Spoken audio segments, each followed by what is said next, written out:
All right, guys, I think we should start. There'll probably be more students trickling in as time passes. But yeah, we're going to start with musical worship. And if you could just mute yourselves, that would be great so that it's not confusing for everyone. Yeah, I'll pray for us to start.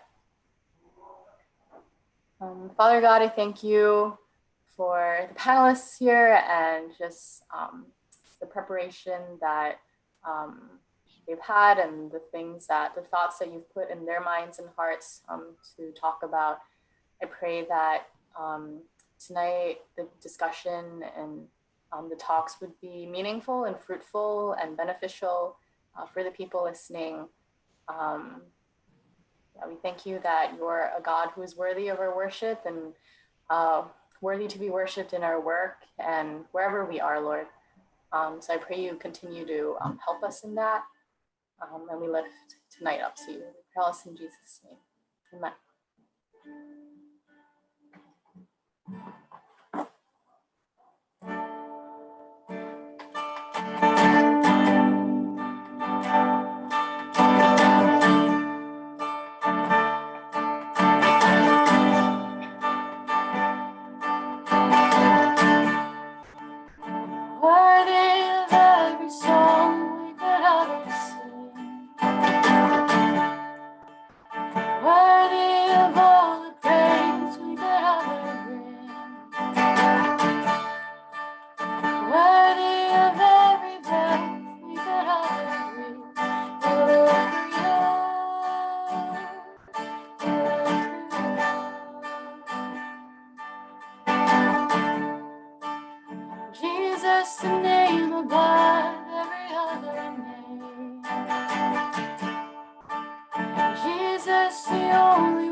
Savior's light through the storm.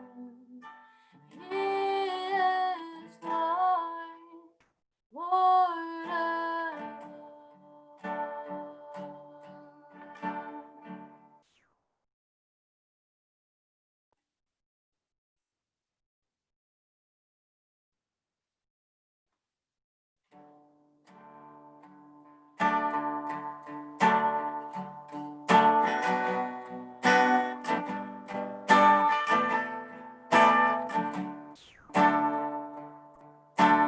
What can wash away my sin? Nothing but the blood of Jesus. What can make me whole again? Nothing but the blood of Jesus. Oh, precious is the flow that makes me white as snow. No other fount I know, nothing but the blood of Jesus.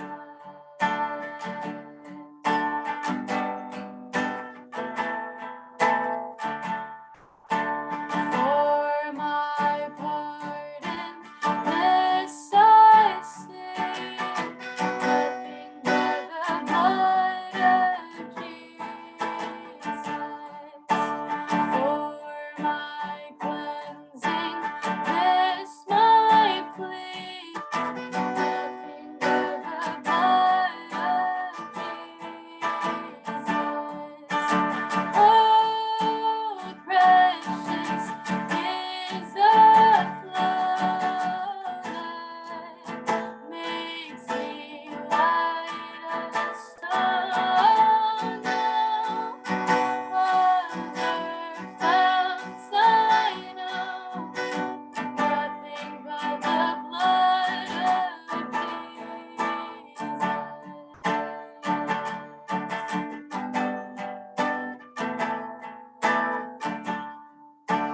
Nothing can force it atone, nothing but the blood of Jesus. What of good that I have done, nothing but the blood of Jesus. Oh, precious is the flow that makes me white as snow. Founts I know, nothing but the blood of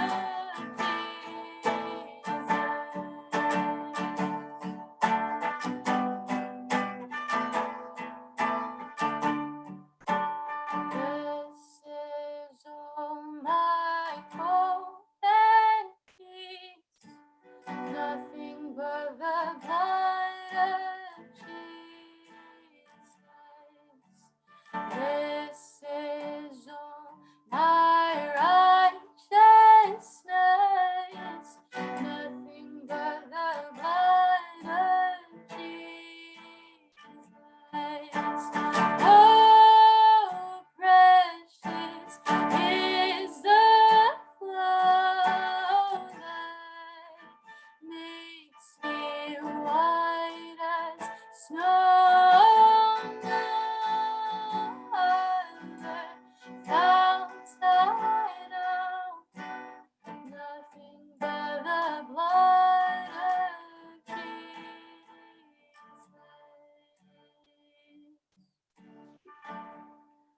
Lord, I thank you that Jesus, you did all the work for us, that no matter what works we do, what profession we're in, that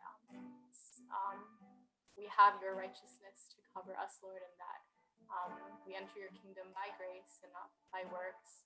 So I pray that you teach us tonight how to live in your grace in everything, including in our work and our careers.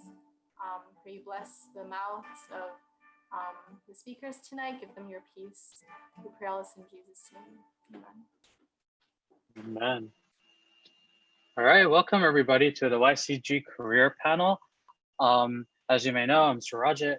I attend the Reformed Church of Newtown, and today this panel is actually part of a project for a class or a series I've been taking at Redeemer called City to City, which is a nonprofit organization that prayerfully recruits, trains, coaches, and resources leaders who cultivate gospel movements in global city. And that's primarily through church planting. And they're based in New York City. Everyone must know Timothy Keller, who's a part of Redeemer. And one of their core competencies in this program called City to City is urban church planning, leadership development, and content creation. And the reason why they have a huge heart for this is so they can bring the gospel of Jesus to many cities. And one thing that I really love is, God calls us to be for the city, to love the city, and to serve the city. And one way in which I saw that I could do that is through an opportunity to work with our new youth director, Simone, to make this career panel a thing. Growing up, I had a lot of people guide me through the college process, but not enough diverse people who were in their 20s or starting out or just transitioned between jobs or going between schools to really talk about their experience. And I thought that if this was something that I was lacking, how many youth are lacking this right now? And so I'm really thankful today. We have tremendous amount of speakers throughout tonight and next Friday who have amazing experience. They're so diverse in what they have gone through, are going through, and what they will share. So tonight we're gonna have Corinne, Corinne Ho, who's here on the screen, labeled as a MFT art therapist speak. She's based out in Cali. We have Jamie Yu, who has a master's in science, who will be speaking about her transition and career life as well. Marcella, who is currently going to start med school on Monday. And Haeun Jung, who is currently a physician's assistant at a hospital.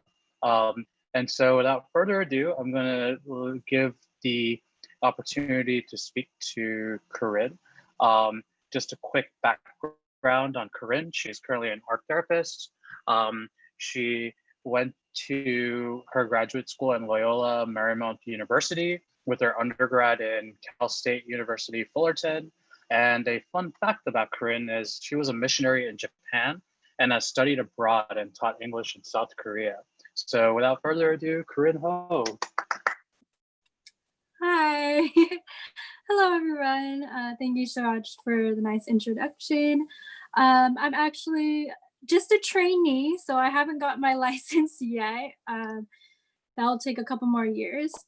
But if no one really knows what art therapy is, it is basically you combine like psychology and those theories together with art. So when you work with the clients, they have certain goals, and then you would use art making as the process to get their story, or as a coping mechanism or coping strategies.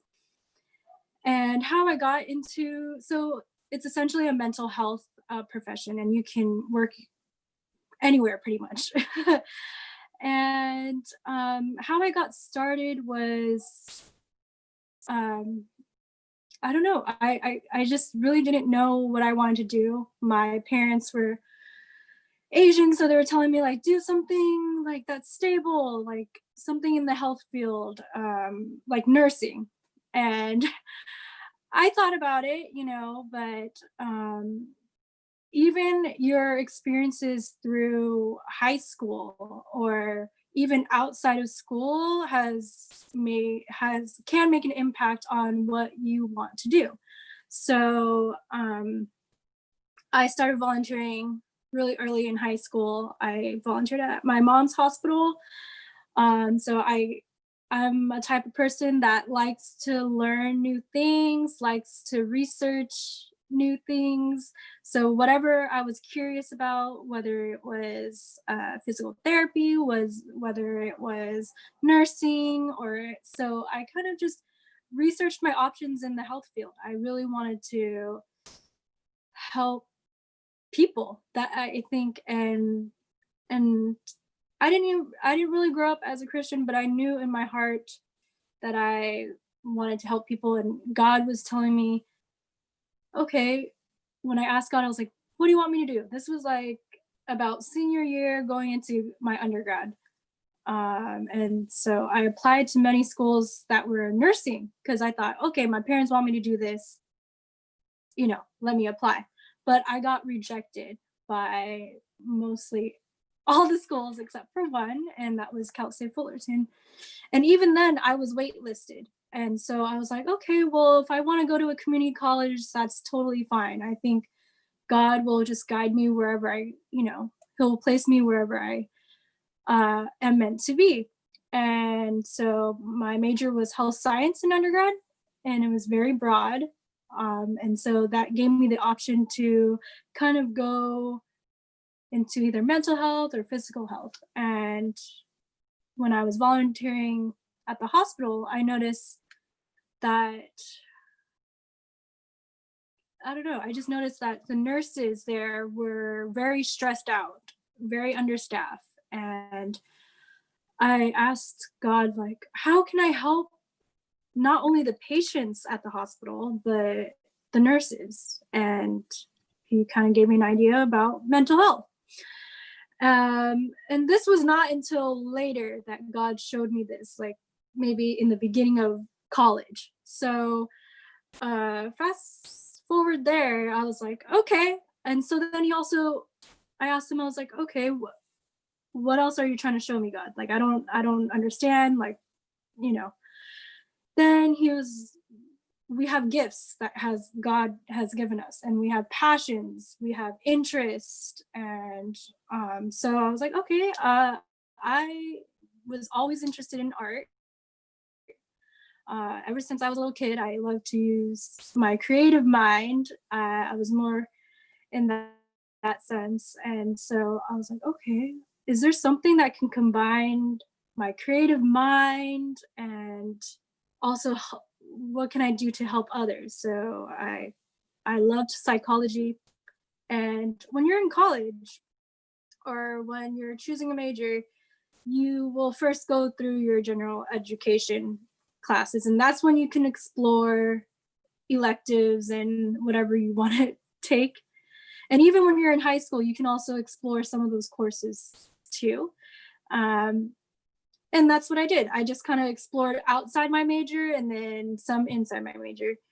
And then after undergrad, I took a year off to do my prereqs for my master's. And so you don't really need to have like a specific major in order to become an art therapist, as long as for the master's program, as long as you have the certain prereqs, you can apply to the program. And you also don't need to be an artist to actually be an art therapist, like a legitimate artist. You can, if you have a creative mind and you care for people in the mental health field, then yeah. And I also had outside life experiences that had happened, either through family or even in college, there were some obstacles like personal issues, like I didn't expect it to happen, but my sister got diagnosed. She's bipolar, but I don't really know the exact diagnosis because that's still on the table. I don't know, but that was an obstacle that I did not expect. And it was a different change for our whole family. And this was before. This is when I already knew that what I wanted to be. So I guess, you know, it doesn't matter if your experiences are in school or outside of school. It can lead you, God can lead you to like any, you know, any any possibility. And I believe that God not only has like the career that, you know, in life, but also our purpose. So no, it doesn't matter what career you are, what job you have while you're going in, you know, into your career. Even in schools, in your school, in your high school, or in your college, what does God want you to do? Like what is His purpose for you within that setting? I think that's where your job starts. It, you know, doesn't start when all of a sudden you get your career. I think it starts before that, at least according to God, you know, God's purpose. Um, and I, you know, even in school, I had to pray through all the exams, pray through just, you know, all the hardships. And even if you don't know what you're doing, that's totally fine. It definitely takes time, and you know, and maybe you'll end up with multiple careers, you know, and that, yeah. So, and then yeah, so when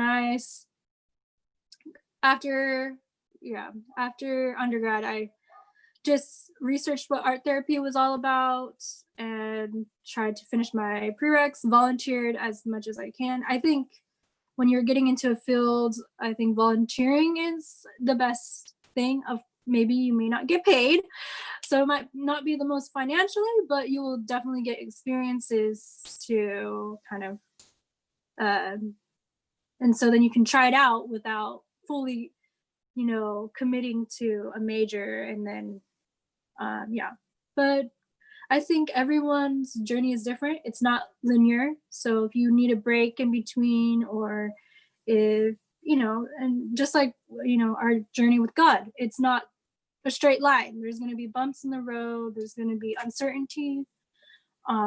There's, you know, yeah, and there's going to be things that are going to mess with your brain, telling you that, you know, you need a job to be worth it, or you need to be doing something, you know, and that's not necessarily true. Sometimes God will have you rest, you know, at a certain point, or God would want you to focus on yourself or on your family first, before you even get into a career, or yeah. So that's what I've learned, and it's not, yeah, it's not linear at all. And right now, I with my career, I do want to work in the community. I feel like that's the best. And when I see my clients before you can pray for them, you know, and or even in class, you can pray for, you know, and don't be scared to ask for help, and don't look at the resources in your campus or your counselor, and if your counselor doesn't give you like the right resources, you can definitely ask a mentor in your church or someone that's in a similar field, or yeah. And I think that's where it all starts, just asking questions, asking help, and yeah. Awesome. Thanks, Corinne, for sharing. So that was Corinne. Again, if you guys have any questions, if you're high school students, please direct your questions to Grace or Simone. If you're a college student and you have any questions, please direct them to Amber or Danielle. We're going to come back to Corinne with some questions from the youth in a few minutes. But first, we're going to hear from our second panelist before we go to Q&A. Our second panelist is Jamie. So a little introduction to Jamie Yu. She's a data scientist, and her other profession is a data engineer. she has gone to coding boot camp, interestingly, if anyone's interested in boot camp. She did her graduate studies at Cornell Tech and went to Barnard College in Columbia for her undergrad. A fun fact was she was a missionary in Asia. So without further ado, we're going to go to Jamie Yu. Thanks, Raja, for the introduction. And Corinne, I really liked what you said about our paths not being linear, as well as the practice of waiting and resting. And I feel like actively waiting and actively resting is actually very spiritual in terms of really having that faith instead of wanting faith in God and faith that things like the door will open eventually, rather than relying on our own strength and then trying to control things. Which I will admit,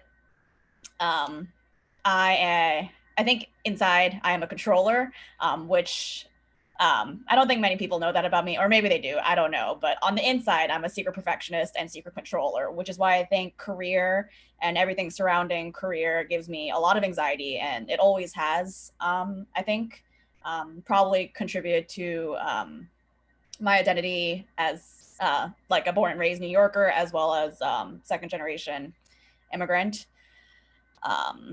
Yeah, so that being said, that kind of informs kind of the choices I've made and what I've thought about career choices since a younger age.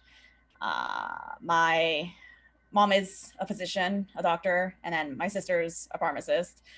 So and then my dad owns a small business. So it was kind of like very healthcare oriented. And I would say I had more of like a checking box orientation towards career. Let's check the box. Let's do the right thing. So obviously, you know, as many people, and probably many of you actually, considering our demographic, when I was in college, I did consider being pre-med. So that led me to choose environmental science as my major, just because that major overlaps with a lot of prereqs for med school and all that. But I'm not ashamed to admit those classes killed me. They totally killed me. But then also delving more into the career itself. I don't know. I suppose it did help having family members who are in healthcare, knowing a little bit more about that world through actual direct, like secondhand, but direct-ish experience. I realized that I did want to pursue that because it's kind of education is a tool, and healthcare is a way to empower yourself to help others. And I thought it was a very powerful way. Except, yeah, as I delved more into it, I realized, like, first of all, I don't think I'm cut out for it. Second of all, I don't think it utilizes a lot of my strengths, which I consider maybe separate from kind of like the typical studies of healthcare and stuff like that. So yeah, this led me to a big question mark when I realized, oh, I guess I don't want to be pre-med during college. And that was also when I became Christian, when I was a sophomore in college. So then it was all that. And then I was asking God, what do you want me to do? What is my quote unquote calling? Like, how can I be used to, do something good in this world, right? So I prayed about it, and I felt the Lord. It's actually a quite lengthy testimony, but the Lord kind of led me to do missionary work in China, and I am telling you, it was miracle after miracle of fundraising testimonies, like things I really can't make up, and craziness. Like just as a fun story, I was fundraising right after I graduated from college to be a missionary in China. So I had to fundraise $40,000. I had gotten up to $30,000, so 75% by the end of 2 months. And there was 1 week left. And then I had to fundraise like $10,000, $11,000, $12,000 more. Otherwise, I wouldn't be able to go.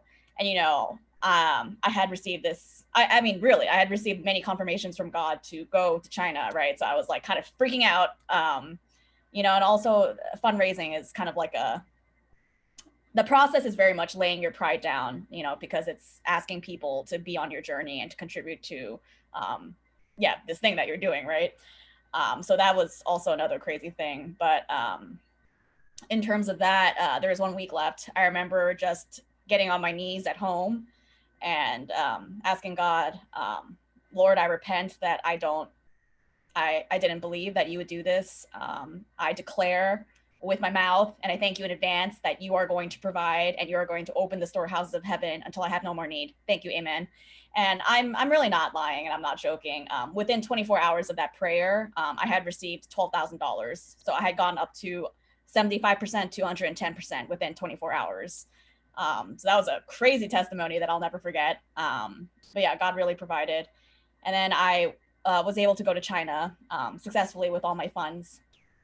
So I was in China for 2 years, and you think with an amazing fundraising testimony like that, it would have been an equally fruitful ministry. But I can tell you very honestly that I discovered a lot of flaws, as we are all human and we all have flaws in the ministry. And I think that really did, I honestly think it's a lot of lessons that God wanted to teach me in terms of how the systems of the world work.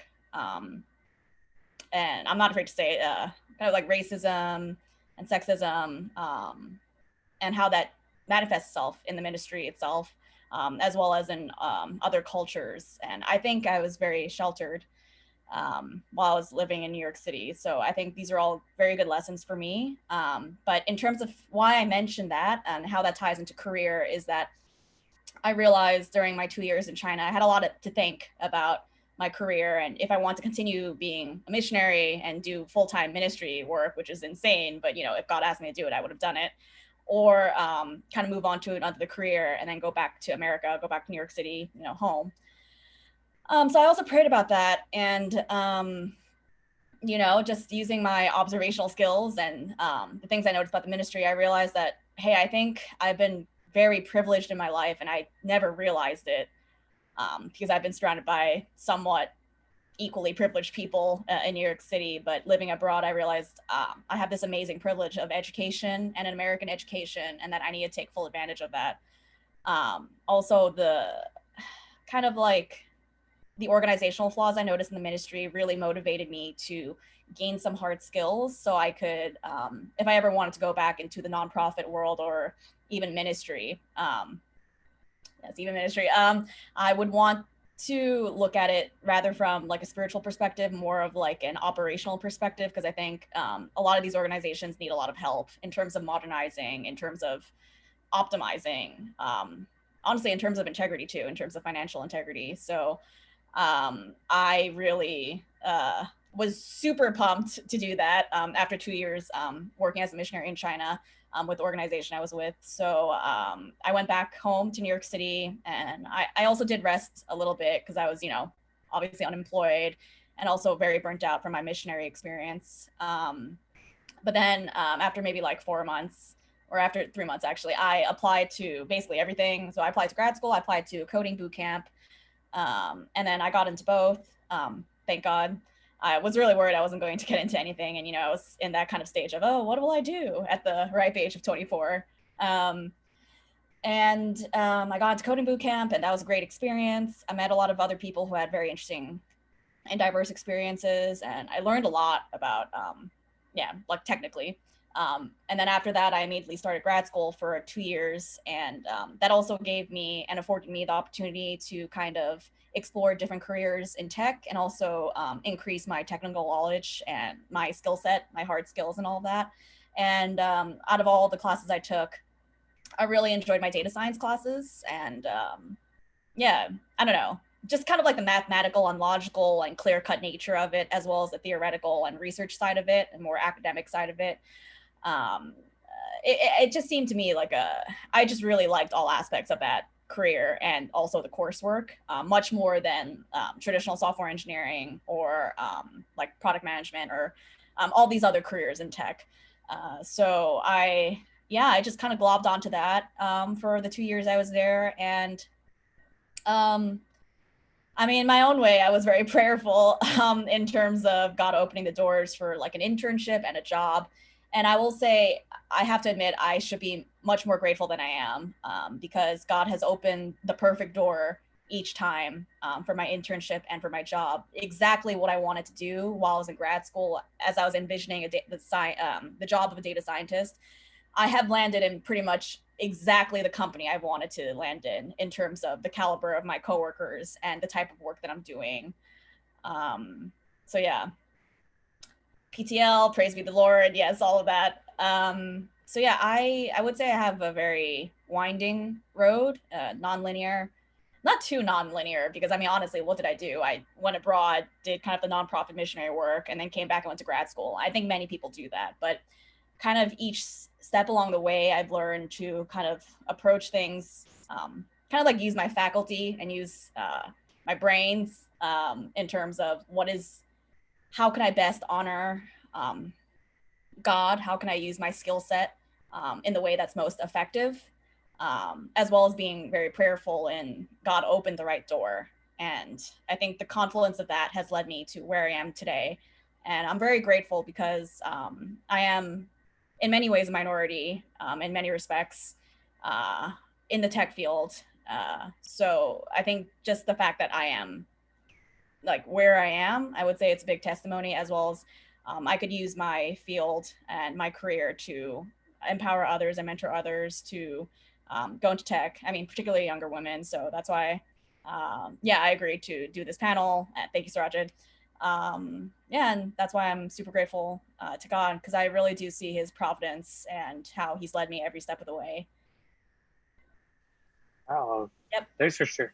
Yeah. Mm-hmm. Thanks for sharing that, Jamie. That was heavy. And that was a lot. Yeah, sorry if that went over. No, you didn't. But it is definitely a lot to digest, and we get that. And so while we go to Corinne for any questions that everyone has submitted, again, if you have any questions, high schoolers, please direct them to Simone or Grace, and if you're a college student, please direct them to Amber or Danielle. Any questions you have regarding what Corinne has said or what Jamie has said, this is the time to direct them. So we're going to go into a short time of Q&A before we go to our next two panelists. And so we're going to start with some high school questions. So Simone, are there any questions?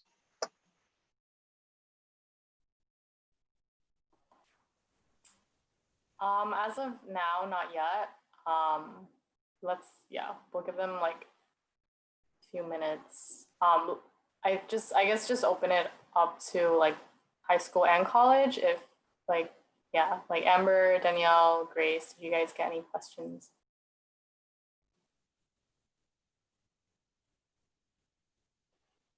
I got some questions, but for the whole panel. So Suraja, do you want me to ask that now or later? They're broader career questions for the whole panel. Yeah, I mean, you could ask that and we could re-ask it again for Hayun and Marcella later. So go ahead. Okay, so this session is for both Jamie and Corinne. The Q&A? Okay. Yep. So my question that I received is, do you prefer the experience of college better or full-time work better?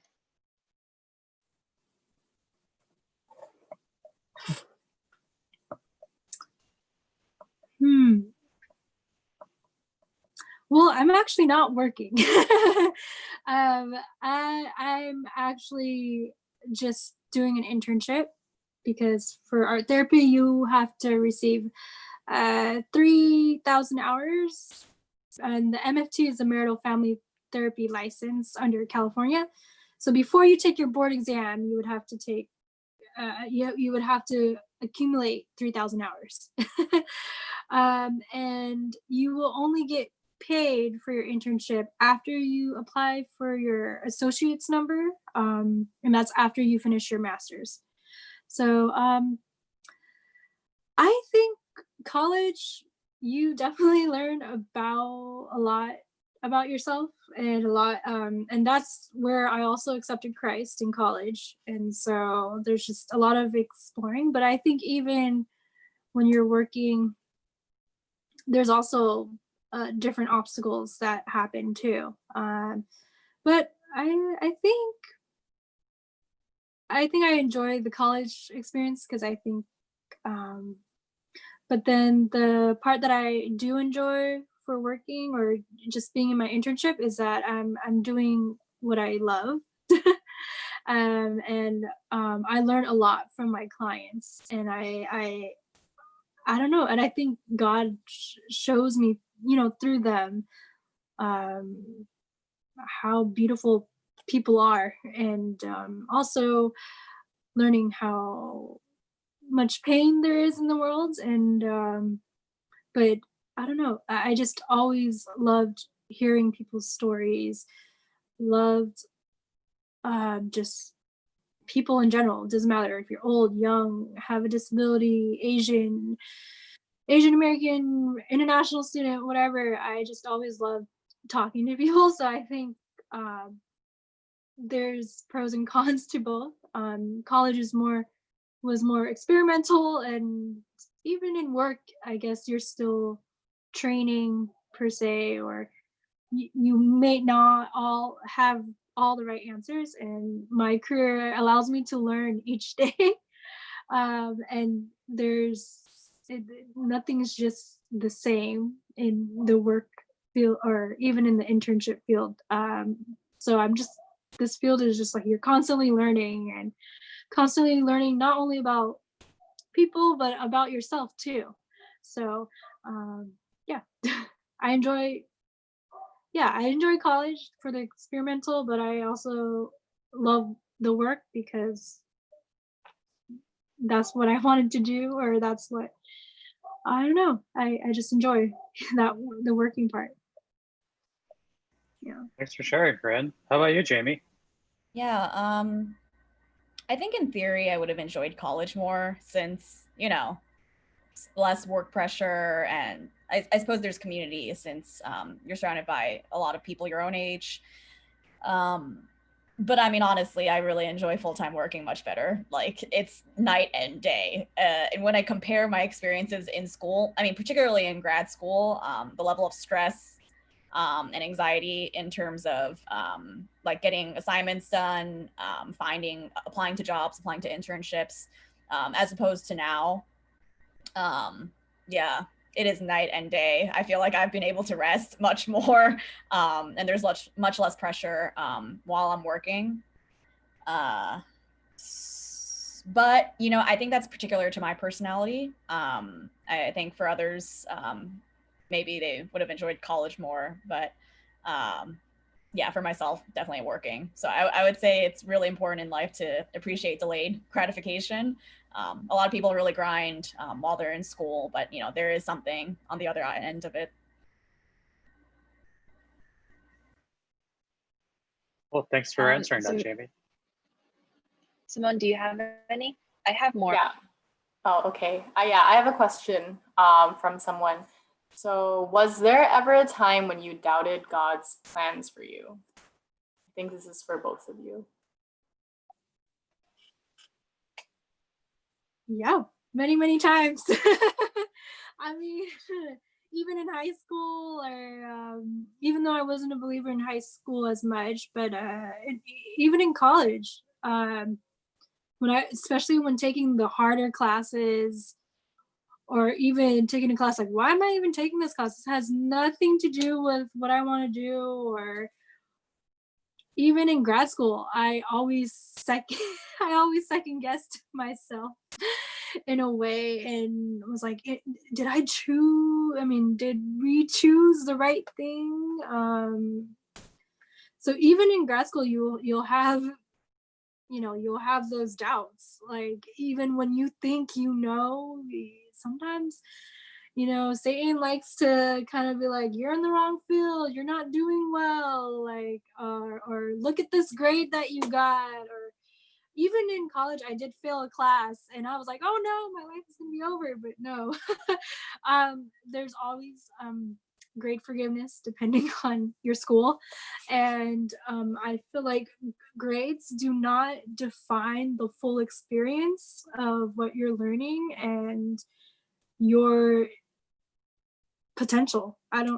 So I definitely had doubts. Yeah, even with personal, like, you know, aside from school, but even personal stuff like obstacles that it was like, oh, it's too stressful. I don't know if I want to do it. At one point I was like, I don't know if I want to do school anymore. So but in the end, I think if you have a great support system, whether it's a mentor, whether it's just people in your fellowship, or even people outside, you know, you just never know who can support you, and your classmates, you know. Study groups have been very helpful, and you guys are going to through the experience together, you know. So yeah. Yeah. I'm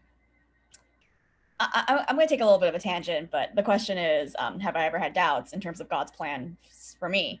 Yeah, I mean, since this is a career panel, I will say that I think in New York City, New York specifically, but also just in general, like in today's modern age, I think we do idolize career, and we do draw a lot of our worth from the job that we have or how much income that we're earning, which I think is extremely antithetical to what Jesus teaches us in terms of the dignity of the human soul and, yeah, the preciousness of a life, which is completely like separated, right, from what we do. Like, we're a human being, not like human actions or whatever.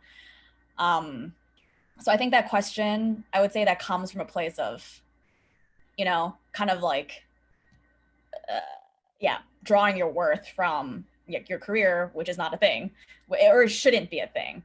And if I had that distinction clear in my mind, I think I would have had a lot less anxiety during college while deciding, like, what should I do with my life? You know, so I'll put that out first, and that's my tangent. My second point is to actually answer the question. I literally, life is a winding road, and that's why we need faith. There's so many things that have challenged me on a number of levels that I can't even begin to articulate right now. But I think that's why you have to ask yourself, like, who do I say God is, and how has He proven Himself to me, and what is our relationship? And through that, keep an open hand and just keep going. You know, whatever that looks like. You don't have to follow a pre-planned path. You just have to keep on moving and actively waiting and resting and just doing the best with what you're given, which is all we can do. And I think my relationship with God, as well as my support system surrounding me, has helped me to learn that as I've gotten older, and has helped me relieve my anxieties in terms of career.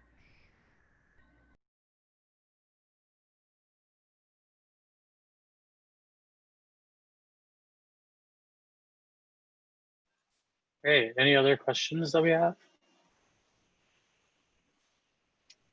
I have some more, but let me just choose one of these and then ask the rest later. So I wanted to ask, how did you deal with the pressure of feeling like you had to finish your academics or find a job by a certain age? How do you cope with that pressure?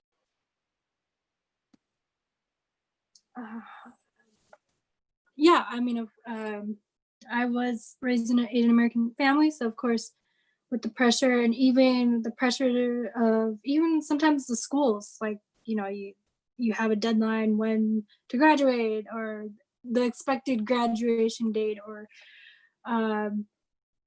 but you know, to be honest, sometimes I just took it day by day.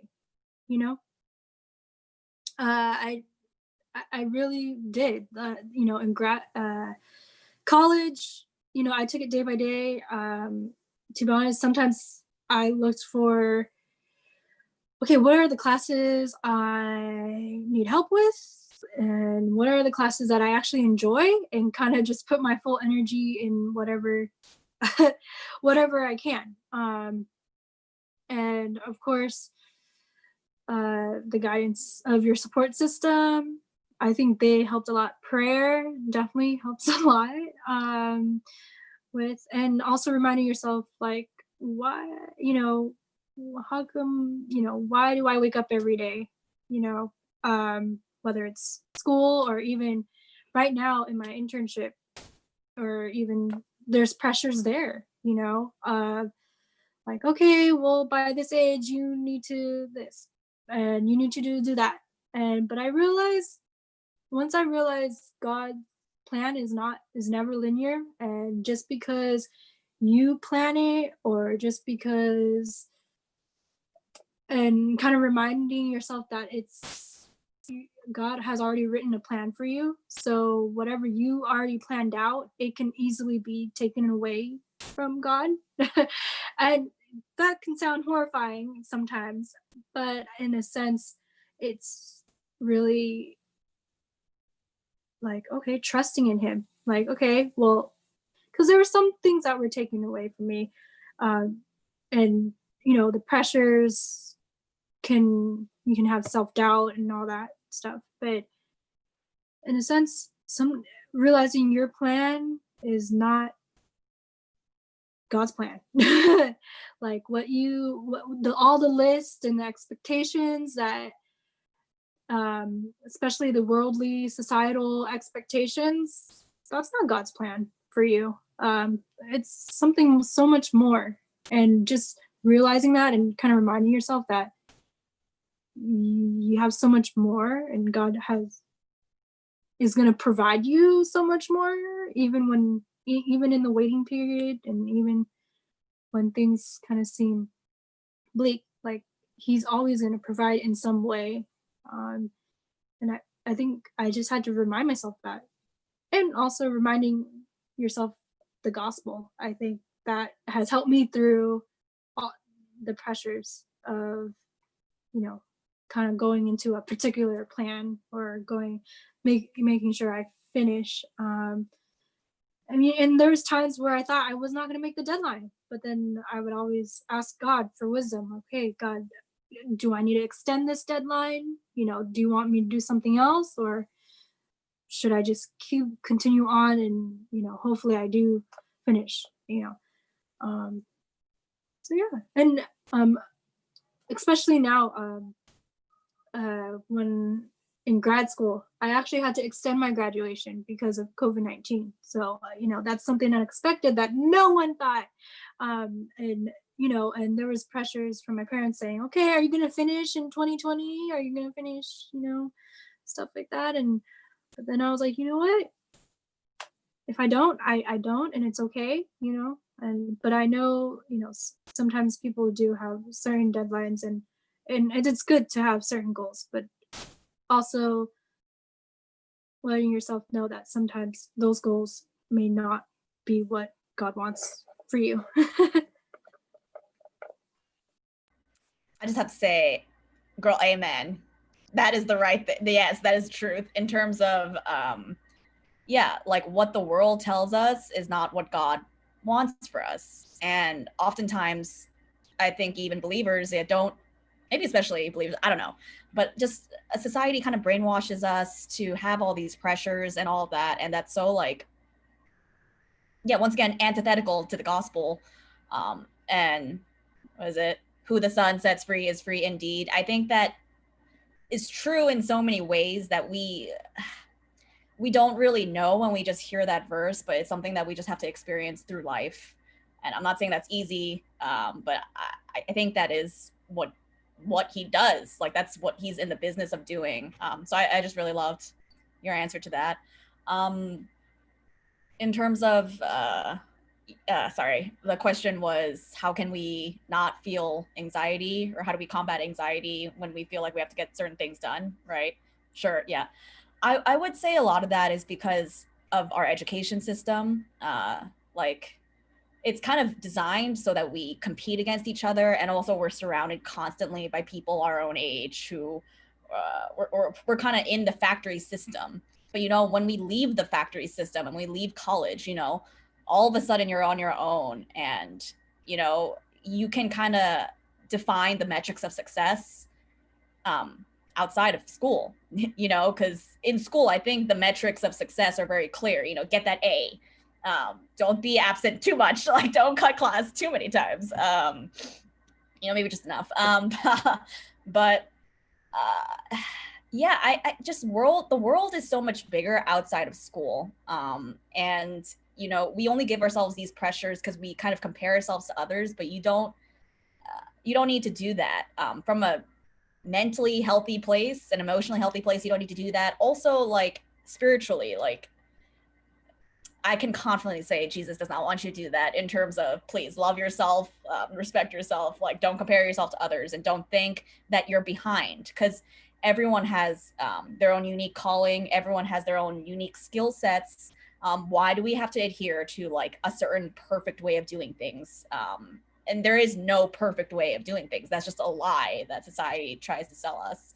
And I think I understood. I mean, when I was in school, I didn't think this way. I mean, it's only after I got out of school and then kind of saw like the diverging paths of like my classmates and like my friends that I kind of realized that like we don't need to get the perfect job by 22. We don't need to get the perfect job by 25. We don't even need to get the perfect job by 28 or 35 or whatever, you know. It's just kind of you have to define that for yourself and then just go for it and kind of walk with an open hand and yeah, I guess prayerfully as well, asking God to open the right doors, but that'll happen in its own timing, you know.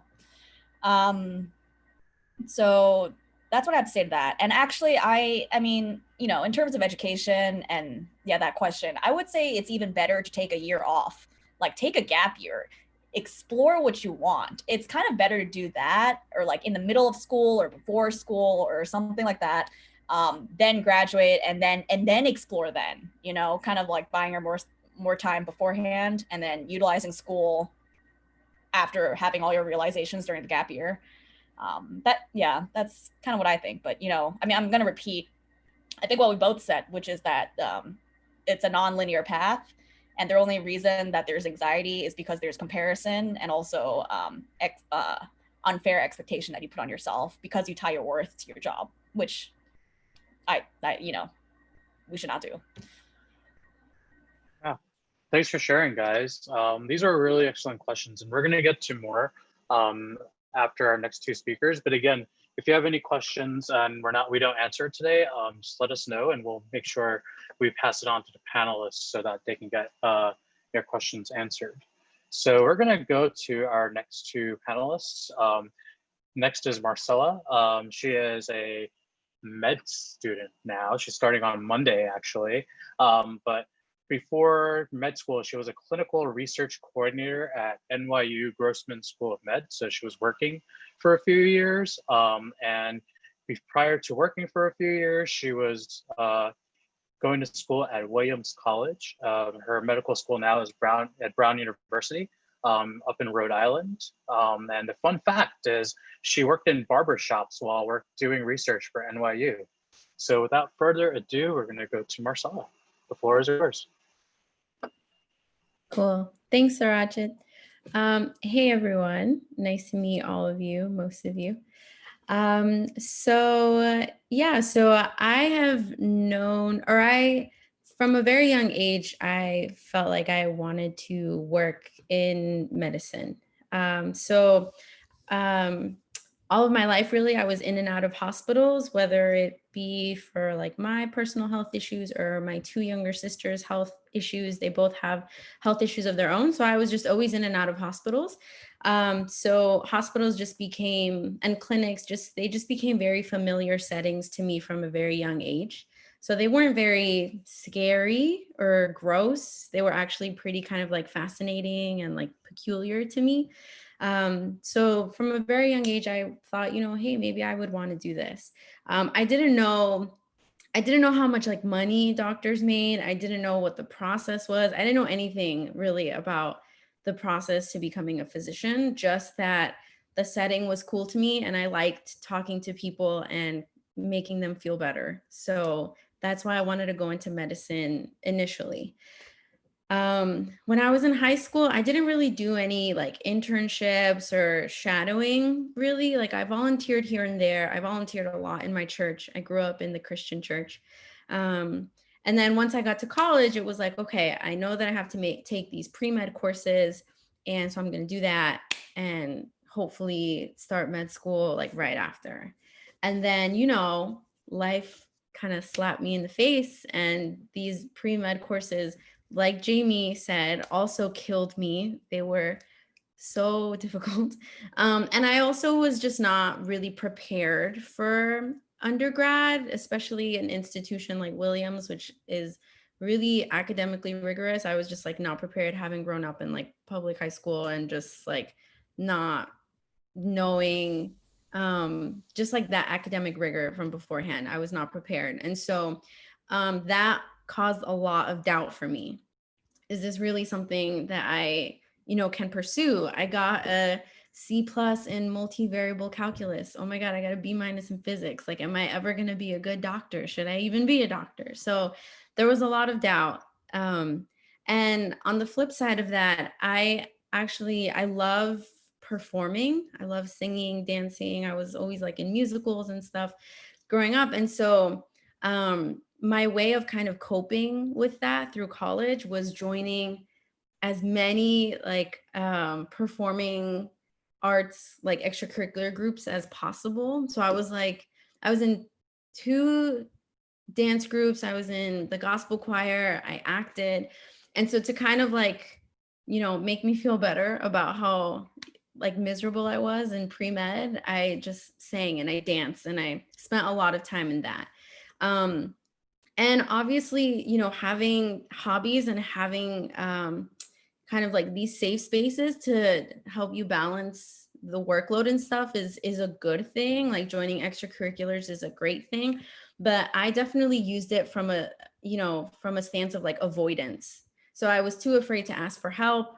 I felt like, do I even belong in a school like Williams? Do I even, I'm just like not as smart as everybody else. Like, I just felt very like I wasn't supposed to be there. And so I was afraid to ask for help. I was afraid to get tutors. I felt very embarrassed to do those things, which looking back, I 100% regret. And I 100% wish that I had somebody to kind of like shake me and make me realize that failing and struggling is nothing to be ashamed of, especially in college.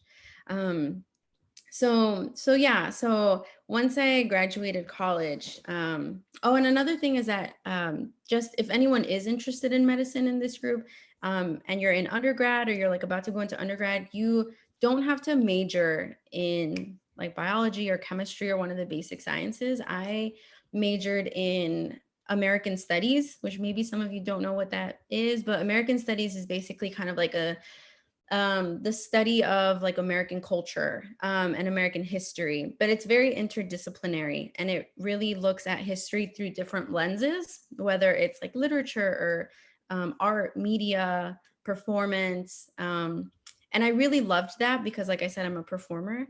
And also American Studies looks a lot at like all American studies, not just kind of like the Civil War, the Revolutionary War. It looks at like Latino studies, African American studies, Asian American studies, Native American studies. It looks at all of those histories combined together as American studies.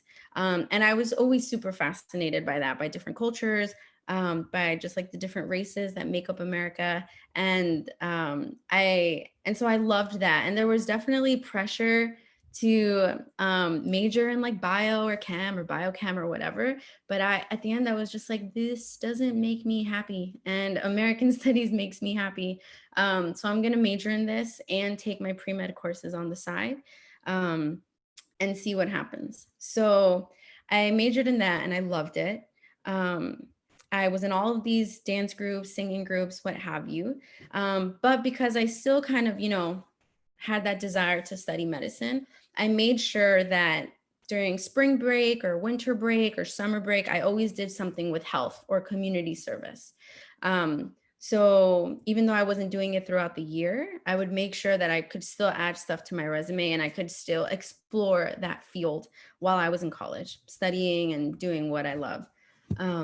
So once I graduated college, I definitely was not ready to go straight into med school. My GPA was a 3.4 and my science GPA was like real struggles. It was like a 3.0.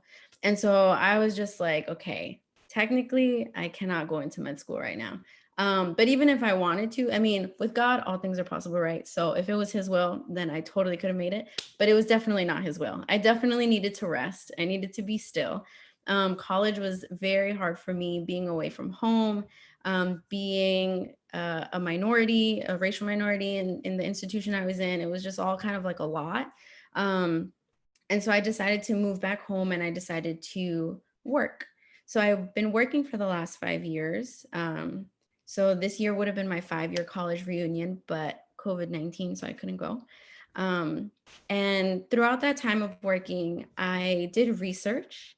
And I did research because I knew that if I wanted to go to medical school, I needed some experience with research. And I hadn't done any research while I was in college. So I was like, okay, now is the time for me to do research. And so the first 2 years out of college, I worked at the THANK Foundation, which stands for the Thyroid, Head and Neck Cancer Foundation. And then, sorry, my roommate just texted me. And then after working at the THANK Foundation for 2 years, I worked at NYU for the last 3 years. And so what I worked in at NYU was looking at diabetes amongst minorities in New York City, so specifically amongst Black men.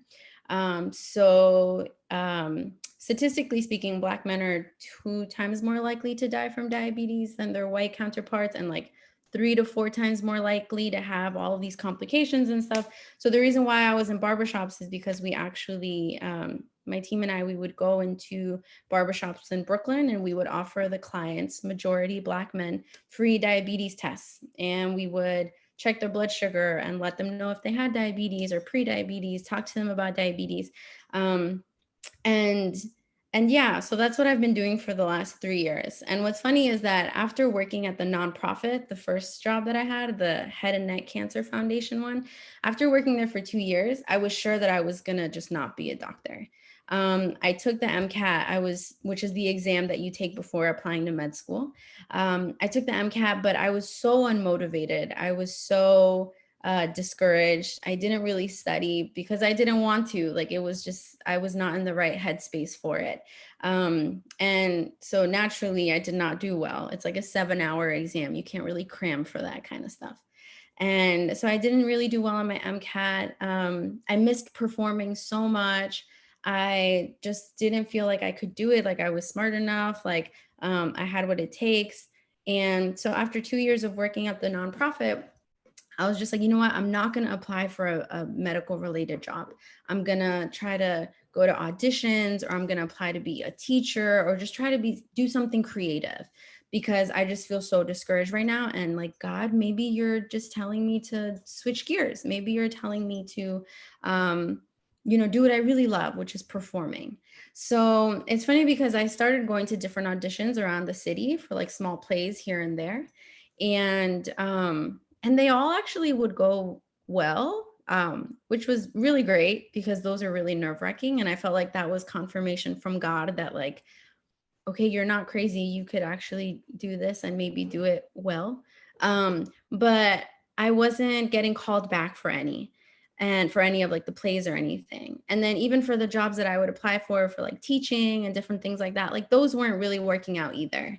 And I was just kind of like, God, like, so then if this isn't working, then what the heck do you want me to do? Like, I was always going back and forth. Like, do you want me to be a singer? Do you want me to be a teacher? Do you want me to be a doctor? Like, can you please give me just like some clear answer? And I'll never forget that, like, I don't know who said this quote, but I read somewhere, like, if you want to hear God talk to you, read the Bible. And if you want to hear God talk to you out loud, just read the Bible out loud. And I realized, like, everything I needed was essentially right in front of me. And I remembered that even Moses, who had God speak to him, he heard him clearly. Even then, Moses was still like, I don't know. Are you sure? Are you sure you really want me to go free the Israelites? Like, here's a list of all the things that are wrong with me. Like, I just don't think I'm cut out for it. So I realized, like, even if God was right here physically in the flesh telling me this is what you need to do, I would have still allowed my insecurities and my fears to come up with excuses and stuff. So anyway, so then one job that I applied for that was health related, that I wasn't even really interested in at first, I got that job, and which was the job at NYU. And when I tell you, like, it was absolutely God heaven sent. Like Jamie said, God has opened the perfect door each time. Like God opened the perfect door each time. And this job at NYU was just what I needed. My boss, who's actually Korean and he's actually Christian, was like an amazing mentor to me. And working in the barbershops just reminded me why I wanted to be a doctor in the first place, to reach communities that, you know, have really bad health outcomes and don't need to have bad health outcomes. Like, it's crazy how your zip code and your race or ethnicity can determine so much of your health outcomes when it really doesn't have to be that way. And so working at NYU was definitely a sign for me from the Lord that, you know, this is I keep opening these doors for you. Just keep walking through them. Stop being so scared. Stop thinking of all the things that can go wrong. Stop, you know, obsessing over your GPA, over this Mcat score. Like, just do your best and just keep walking through these doors, and I'll keep opening them for you. So yeah, so then eventually, I remember Han and I were on a bus. I think we were going to Queens or something. And I was just like, you know what? I just need to go for it. I just need to really study hard for the MCAT, just apply to med school. And if God closes the door and I don't get into any school, then that's my answer.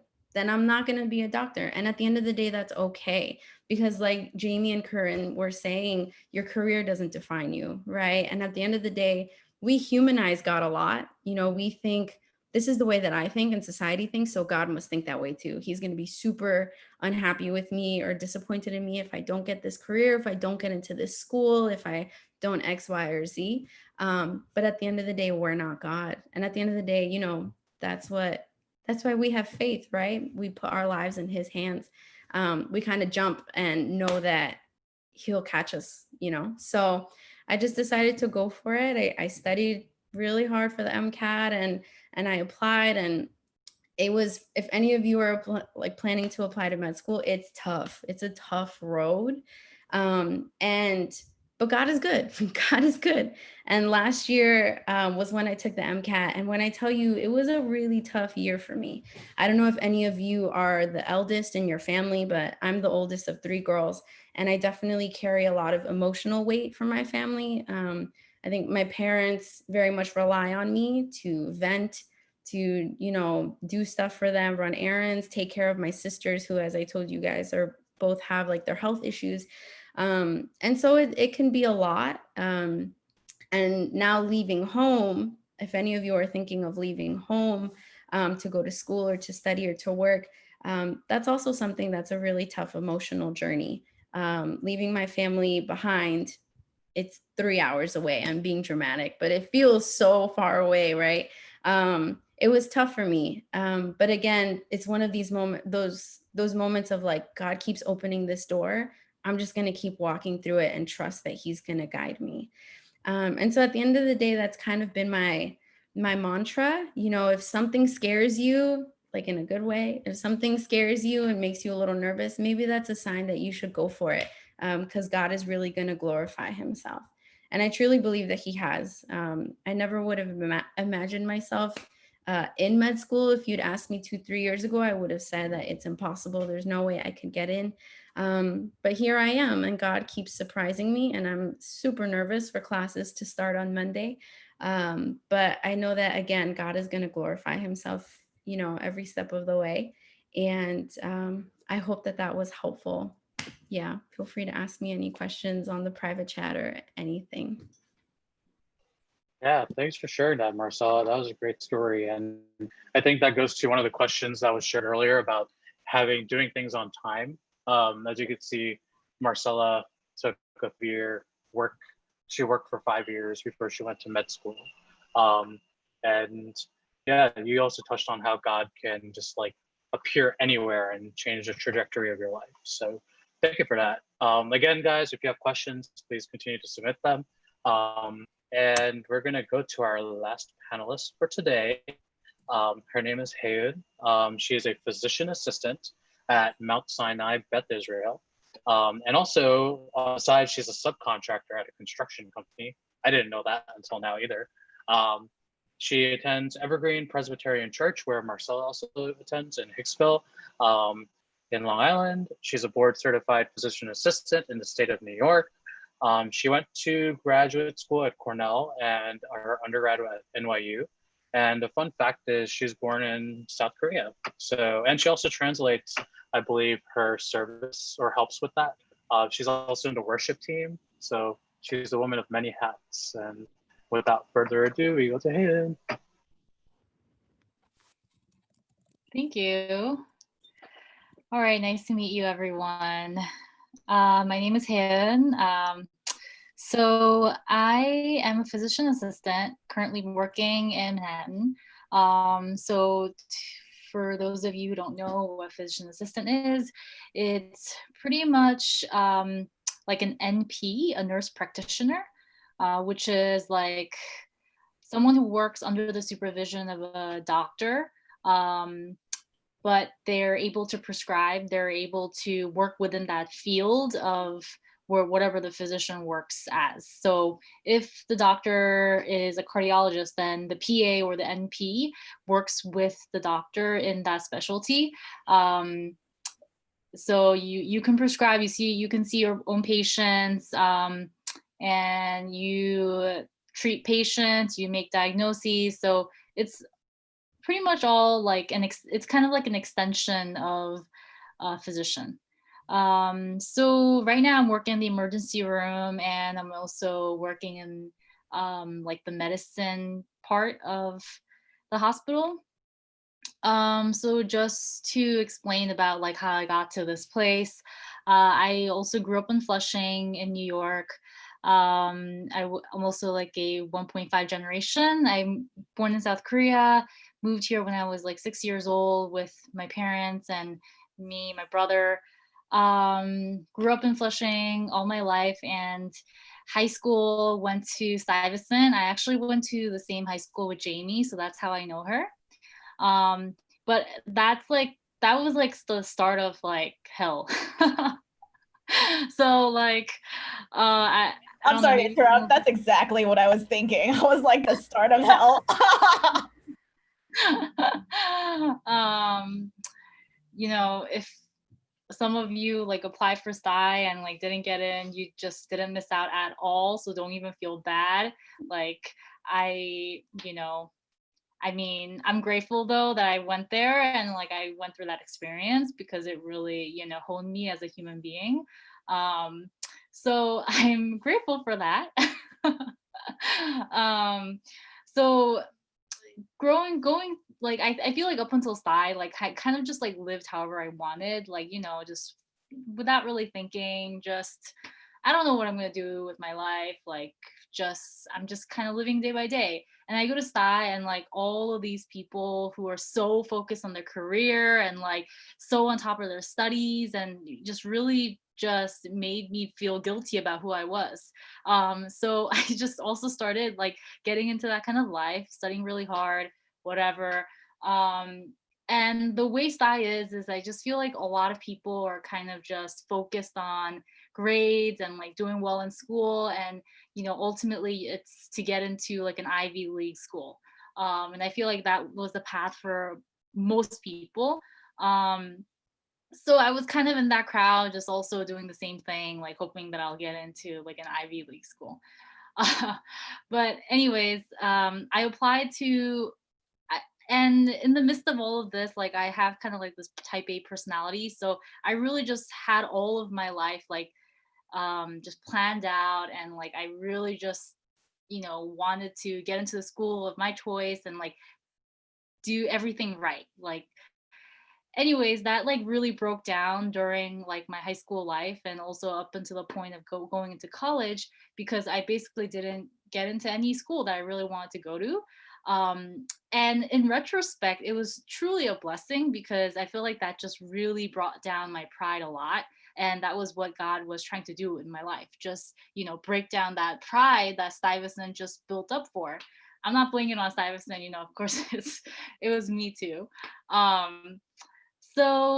Anyways, I ended up going to NYU. I really just wanted to go to a school like outside of New York and just be in a place where I could just, be away from my parents up all throughout like middle school and high school, being like, the 1.5 generation Asian, and like being like the firstborn. You're responsible for a lot of things, like not only your siblings, but also like your parents' lives. Like, they don't speak English and you just have to help them out with like everything, which is one of the reasons why I'm also a subcontractor. Which is funny to me, but because that wasn't my plan at all, and I just somehow became a subcontractor because of my dad. Like he owns like a small construction business, and so basically why it happened was because he couldn't speak good enough English, so like he had to take a test. And like, yeah, I don't know why I was like laughing, but he had to take a test and he couldn't, take this test because he couldn't speak English. So like, being a Stuyvesant person and like being so good at multiple choice, like, you just like know how to like eliminate like so sorry, okay. So that's how I passed the test. Okay. Sorry. I'm sorry, I have to interrupt. That is truly impressive. And I mean, just for everyone, subcontractor, like, so it's like construction work. Like this girl literally passed construction tests on her bare I wrist. actually like had to study for it because I was like, oh my god, what the hell? I don't know how to do this. Like, I don't know anything about construction. Like, the only thing I knew was like just seeing what my dad did on the side, and like he had a lot of like construction material at home in our backyard and like in the house. So like that's the only thing I saw and knew. But anyways, like I studied really hard, and I somehow passed the test and I became a subcontractor. And I still am, like I'm still like my name still goes under the company, like, and I am a subcontractor. But don't ask me any questions about construction. So anyways, I went to NYU. That was like a shock because I felt like college, even though it was rigorous, but like college is still like another level of stress. And I just wasn't really ready for any of that. Like, you have to be really on top of your work, and you just have to organize your time, and like no one is going to give you assignments like it's due by this time, whatever. Like you have to like make sure you're doing it according to your schedule, so you have to be really well planned out. And on top of that, I was going to be a pre-med as everybody else was doing. So it was really really intense. And I feel like with Asian American, like 1.5 generation, at least like 10 years ago in college or high school when I was going to college, I feel like I just didn't know like a lot of careers that were out there. That's why I think this like whole panel thing is amazing, because I wish I had these kind of opportunities where there were people in different like fields like kind of explain to me like what jobs are out there, like being an art therapist. Like I had no idea that existed when I was in college. Even a data scientist, I feel like that's kind of not that well known. Like I feel like Jamie, you also found out more about it like after you graduated, or maybe like towards the end of graduation. Like in high school, I had no idea that existed. Like the only thing you know about is like being a doctor, a lawyer, what else? Contractor. So like I think this is great. But that's why it's so important to like connect with people in college and like explore and like learn about different experiences. And I just felt like my college experience, I really wasn't able to do that very well, because again, like I was going to NYU, And at the same time, in order to reduce that cost of like going to school, I was commuting from home, and I just had no time to like socialize and just like stick around in college. Like, you know, when I go to school, I'm just taking classes, going straight to the library to study. And then like I just go home because, you know, what else am I going to do in campus? A lot of the club activities were happening like later at night, and like I didn't want to like stick around to like participate in things like that. So like I feel like I did miss out on a lot of that college experience, which, you know, if you guys go to college, I totally recommend you just should totally take advantage of all the college experience you can, because I feel like I wasn't able to do that. Anyways, college was just really anxiety provoking during that entire time.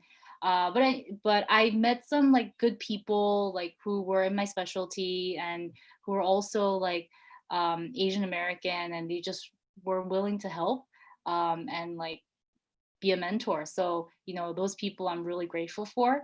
By the time so I majored in biochemistry, and by the time I was a senior in college, I did some research work in a lab.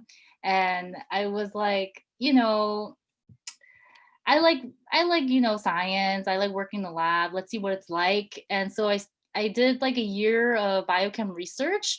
Um, and doing it, I just realized I just didn't like it at all. You know, of course, everyone's like research experience is completely different, because I've heard of like people who do research in labs and they really enjoy it. But for me, it was just like I didn't really like the fact that I had to study one thing for the rest of my life, like, you know.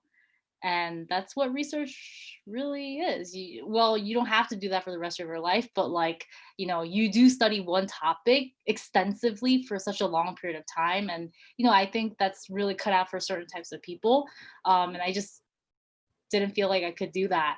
And my experiences with my PhD person who was mentoring me wasn't so great. So like I decided to like explore different like fields. So at the same time, I was looking into like PT school, like dental school, and like other like medical specialties. And then I learned about being a PA from a friend, and you know, I was like, oh, that's very interesting. And so I decided to volunteer at a hospital. And while I was volunteering, I met some PAs and I was able to shadow them.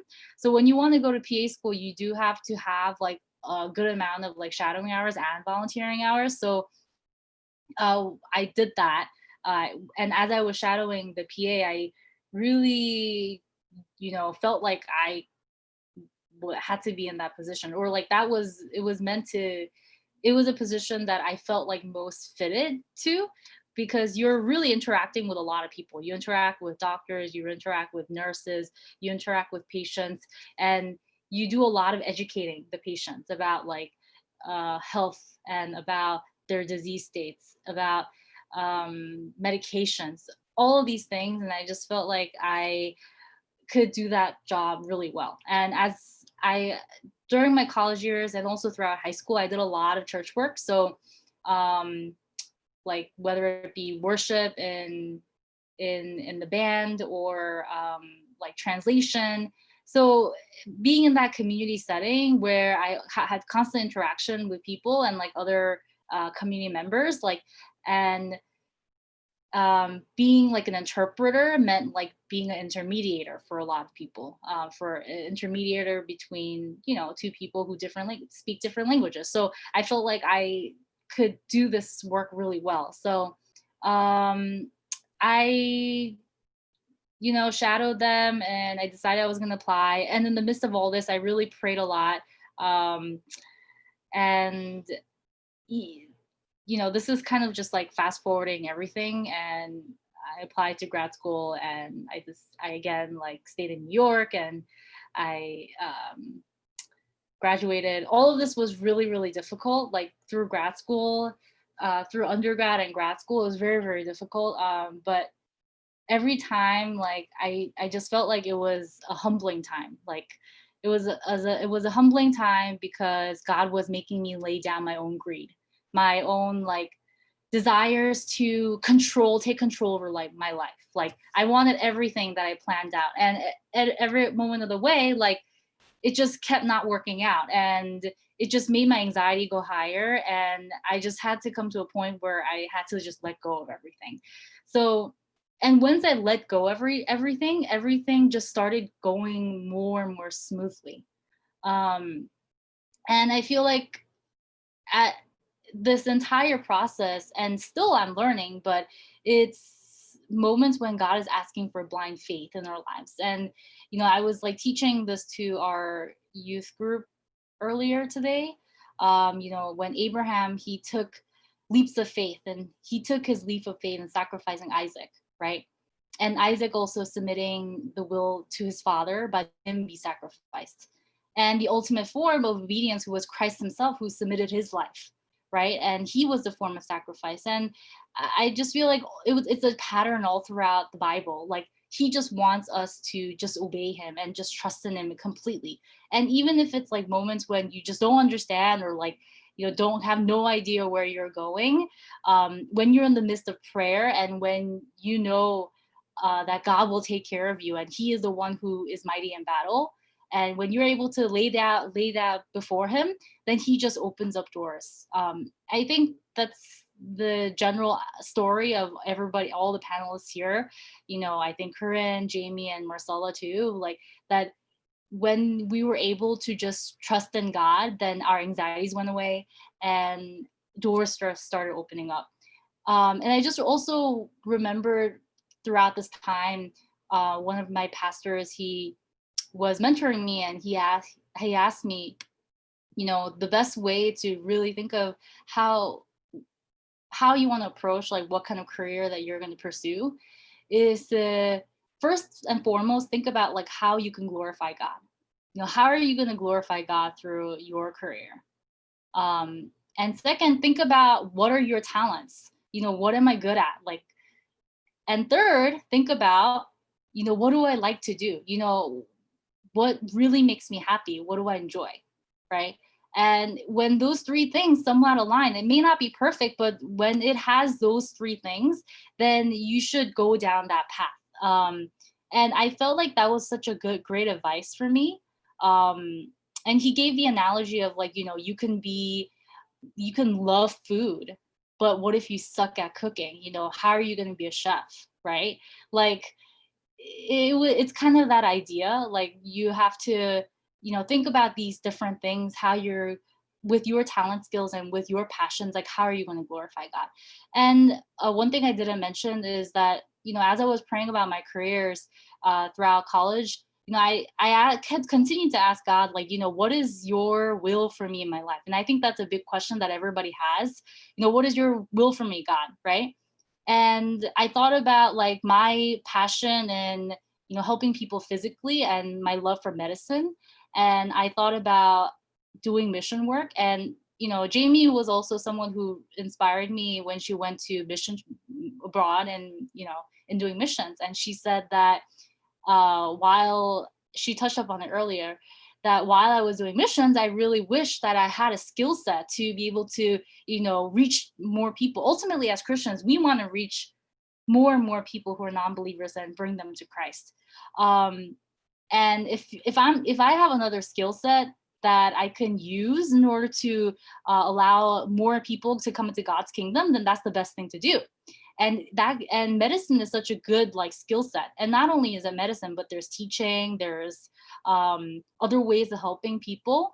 And I think specifically Jamie is going into data science because she wants to reach that world through the internet and through communications. Like, I mean, you could correct me if I'm wrong, but I think that there's that aspect. So I think, God is very creative in that way, and his ways are like not our ways. We only limit ourselves because that's just how much we can think. But God is so creative, and his ways are like endless, right? So we just have to have an open mind, like just God, just lead me and shape me and form me into a creative way, so that you can use me to glorify your kingdom. So I think like that's kind of my testimony. You know, I'm still learning, and I'm still my next fear is like, you know, how in the future, how am I going to be able to now like submit to God when God asks for it? You know, I feel like in the past I haven't been able to right away say, okay, yes, amen, I obey you, Lord, and I will do this. But if the next step is God asking me, like how the ultimate test for Abraham was to give Isaac as a sacrifice, you know, what is that test for me, and am I going to be able to be obedient to that? Like, you know, that's kind of a question that kind of scares me, but I'm also in prayer that, you know, hopefully God is molding me into that form, so that I can make those leaps of faith. Yeah, anyways, I think that's pretty much all I have to say. Thanks, Hayden. And if you took anything away from it, it's don't guess on multiple choice questions or scantrons, please. But there was so much more fruit to what was shared that I hope everyone is able to take away. So we're going to go into our last batch of question and answers. And again, if you have any questions, the panelists are more than happy to answer it through messaging them through the chat, or if you want to ask one of us later to relay the messages to them, we're more than happy to do so. So we're going to go to this question, which is, well, I think you touched upon this a little bit, Hayden, and also Marcella too, about networking. How important is networking really?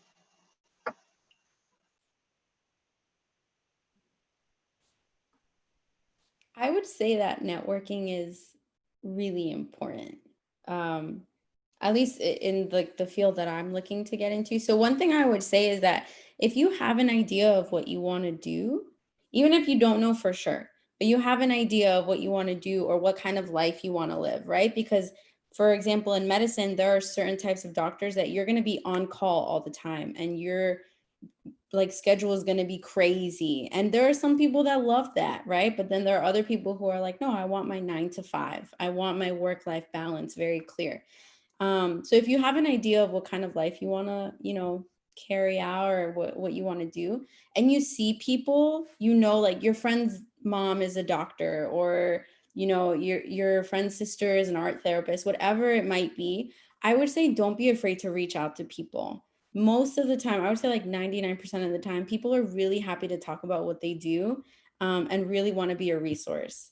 So when you're in college, like, you know, just like reach out to alumni. I don't know. I mean, my college had like a big alumni network. So you could look up people who had graduated from your college and were in different professions. I would say like look people up, cold email them, just like email them. You know, if they, what's the worst that could happen? I mean, they could be jerks and like be mean about it, but then forget them. Like, but most of the time people are going to really want to help. And the way that I got my job at NYU was through networking. I volunteered there one summer, like 5 years before that. And I emailed my program director from 5 years before and was like, hey, I'm looking for a job. Are there any openings? And I got the job. So I would definitely say that networking is key, and don't be afraid to put yourself out there and form connections. Yeah, I think networking is actually very important, especially in today's time. Especially, I think like in the past, maybe like 10 years ago or even more, like it was more the traditional path of just like going to a good school and then graduating and getting a good internship. But nowadays it's like more about who you know that will like secure those internships and then secure those jobs. So it's so actually important to know, like, to be able to network. Um, and I'd say definitely use the resources that your colleges provide. There's, I think they have like listservs, like if it's pre-med, they have listservs. They also have like, uh, I don't know how they do it these days, but I'm sure there are other ways in which and opportunities in which you guys can network. So definitely recommend it, and you guys should you have to network. It's very important. It's more important than like your schoolwork. I mean, your schoolwork is important too, but like it's really important networking. Yeah, thanks, Hayed. And so our next question is for Marcella. Do you have any advice on getting through or studying for the exams and courses involved with med school? We actually have a couple of our youth watching both the live stream on YouTube and on Zoom that are intending or aspiring to go to med school. Yeah, so advice just in general for passing the exams or like the MCAT exam? I think any exams or courses related to med school. Yeah, for sure. So in terms of like exams in undergrad, you know, like your chem, phys, bio exams. So my advice would be to do what I didn't do. So definitely reach out for help. Honestly, just like if you know ahead of time, if you think about the way procrastination works, like the main reason why we procrastinate is because we're scared. Like it's not just that we're lazy, it's also like crap, I don't even know where to start and I'm going to psych myself out. And so I'm just going to push it. But remember, God doesn't tell us to live in fear, right? He gives us a spirit of courage. So definitely like, don't be afraid to ask for help from early on when it comes to exams. Another thing I didn't do was join study groups.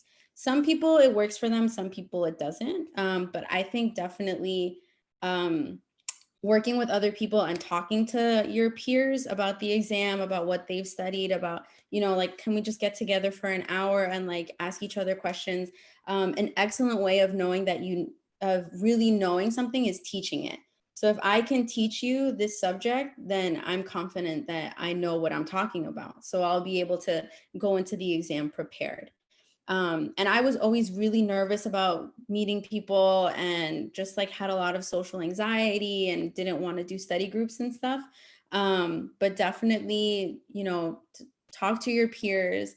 What if I'm good at process of elimination? I don't know, man. Definitely you still have to study because I mean, there's some people who can just like wing it and God bless you. I cannot. I am not one of those people. And you're also going to run into like short answer questions, like essay questions. So definitely like reach out for help, do study groups. And in terms of the MCAT, I'll leave you my email because I have so much to say about studying for the MCAT. There's so many resources, especially if you don't want to pay for, you know, like what are like these companies that provide study resources and stuff, they're very expensive. And if you have the money to, you know, do it and you're disciplined, like I would totally go for it. But if you don't, then there are also like other free, more affordable resources to help you study for the MCAT and pray. I prayed a lot for these exams. But don't be like me where like I didn't study and then was like, oh my God, please help me. Like, you know, don't be afraid to ask for help, prepare, study, and have grace with yourself too. Pre-med is really hard and you're not going to ace every single exam. So just keep going, keep moving forward. Thanks for that. This question's for Hayden. What are your PA hours compared to a doctor? And do you work the same hours as a doctor? So I think it depends on, you know, you really can make it however you want to make it. But my hours right now are 12 hours and I do 3 days a week. So which technically I'm supposed to do 13 shifts a month. So that comes out to like 3 days a week. And then the last week is 4 days. So it's pretty nice because you do 3 days and then you're off 4 days, you know? So that's how like ER or like my particular job works. But other jobs, other PAs, I know like they want more like a 9 to 5 schedule. So they may do like 9 to 5, like Monday to Friday. So you really could just choose the type of schedule that you want and, you know, go for the job that you want. And so because I'm doing like 12-hour shifts, and I have like 4 days off, on the other days, I actually picked up a per diem job. So I also work in neurology. So the good thing about being a PA is that you have so much flexibility and in what kind of field you want to, or specialty you want to get into. So like I'm doing ER and medicine, and my per diem job is in neurology now. So you could pretty much do anything. If you wanted to do dermatology, you can do it. If you wanted to do surgery, you can do it. They train you on the job, so that's pretty nice. And I think that like also was like an appeal for me when I was choosing a career, because I really didn't like doing one thing, and I like being flexible and being able to have that option of going to different specialties. So yeah, as opposed to a doctor, I mean, I think residents are different from like actual attending doctors. Like by the time you become an attending doctor, you're more flexible with your hours, right? Being a resident, you're kind of being a student at the same time as like being a doctor. So you're expected to work longer hours. So I think they work like 50 hours a week or something like that. I don't know, 50, 60 hours a week. And when you're in attending, I think also it depends on you.